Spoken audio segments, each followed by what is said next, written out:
Okay, everybody, thank you all so much for attending this brief presentation about becoming a loss prevention officer at Marriott International.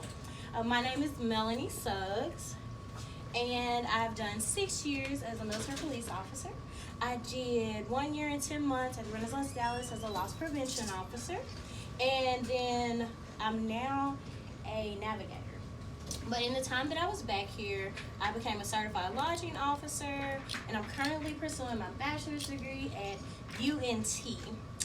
Today we'll learn about who, what, why, and how we provide security for the property and the people that are in the hotel.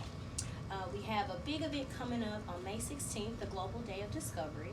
So it's going to be a little different. So we want to make sure that we're taking care of the basic and standard security procedures.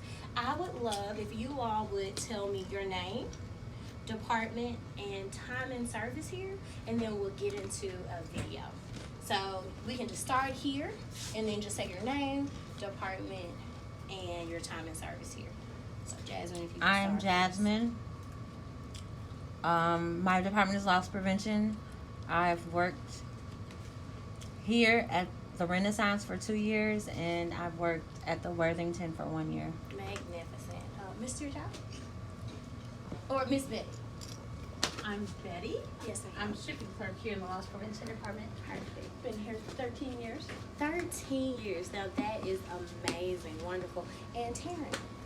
My name is Taryn. I'm in the reception department. I'm one of the navigators. I've been at this property for a little over a year and navigator for 2 months. All right. And then Mr. Johnson? Yes, my name is Joseph. I'm a loss prevention officer here. I currently have been back for 3 months.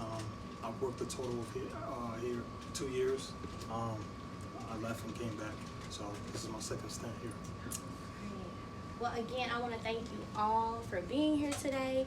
And we understand, we know these things. They're embedded into us already. But we want to curate the experience for the customers. So we're just going to do a quick refresher. So I'm about to show you what the Worthington properties Global Day of Discovery look like, so you can get an idea of what we'll be doing on the 16th of May.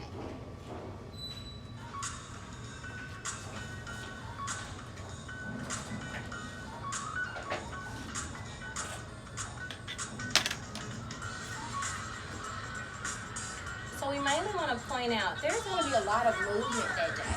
We're going to have locals here. We're going to have guests here. We're going to have vendors here. We're also going to have presenters here.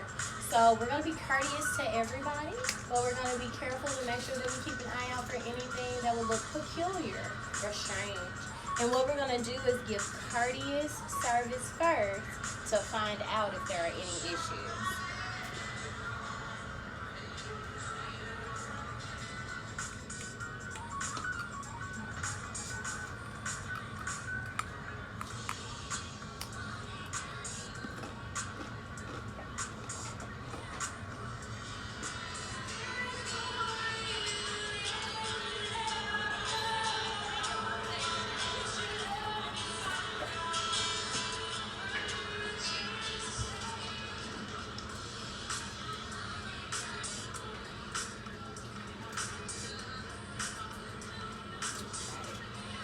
We're going to go ahead and stop this one. But just wanted to get that sense of the movement that's going to be going inside and outside the hotel. So, another video I want to show you, it's halfway through. Ocean's 8. They were wonderful con artists. And this is just showing the leader coming into a hotel. And we know that we're supposed to take care of our guests and be very courteous, and that's how we can stop the wrong things from happening. So in this video, I want you to watch and see how we could have done better as far as making sure that this doesn't happen at the Renaissance Dallas.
promotion. And can anybody tell me what all went wrong there?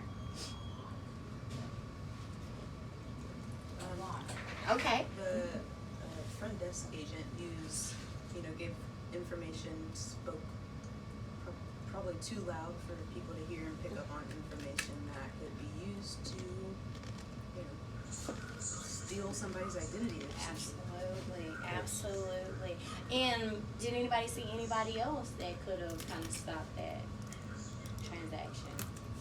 Housekeeping. Absolutely. So we have to understand that when we have all these moving parts, that we have to make sure that we're courteous to everybody that walks by. The housekeeper should have known that, they may have or may not have been coming back.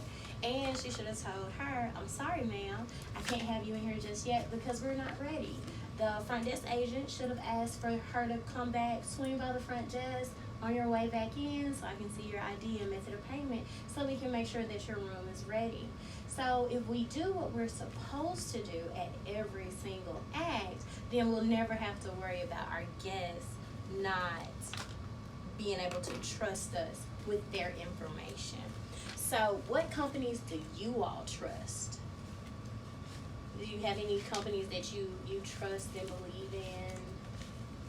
Other than Marriott, of course. Actually, my banking company. Your banking I like company. the fact that they send me text messages, Yes, ma'am. and when any false transactions or any odd transactions come onto my account, they alert me immediately Yes, ma'am. and then ask me if this is me. I don't know. I like that. Okay, and that's what we should do. When we see a red flag, we can ask courteously. We don't have to say, why did you spend that much money? We can say, did you make this transaction? Or did you want to buy 3 movies tonight? If we notice the red flags. So this is going to be my very last question. What car do you all drive? Toyota? I have a Fiat. Fiat? Kia. Kia. So, just that simple, we can see that we do trust our cars a lot. As far as moving, our families, our friends, and so on and so forth. And the only thing that I was going to ask is, have you ever heard of a recall from Kia, Toyota, or Fiat? Yes. Yes. Right. Yes? So, isn't that great that they can take responsibility and accountability, and they're using their integrity to say, we had a problem? Yes. So, in the future, if anything comes up where you feel like, okay, this might have been a mistake, just take accountability, act with integrity, and then people will feel like they're safe and we can trust them. Okay? And so, my next question is going to end with a little bit of a role play and ask you guys if you've ever been in some of these situations. So let's say someone calls in, Miss Betty, and they say, I want to give you my credit card information. You guys are playing phone tag. So they send it to you on the email. What would you do next? Well, we do our training. We would inform them that that is not the safest way to transmit credit card information. In the future, be sure to make a connection and we'll receive it by fax. That's the safest. Yes, ma'am. And we will delete this information to make sure that, delete it from the deleted so that it is not at risk. That is magnificent. So again, as long as we're acting with integrity, taking accountability, and following the procedures that we already know, we can keep this property, people, ambassadors, and of course ourselves safe. I want to thank you. Were there any questions you all had about this brief refresher? Anybody? All right. Well, I want to thank you all so much for your time. Please feel free to get some snacks on your way out. And thank you for letting me come into your office and do this brief presentation. All right. Thank you. Thank you. Thank you. Y'all.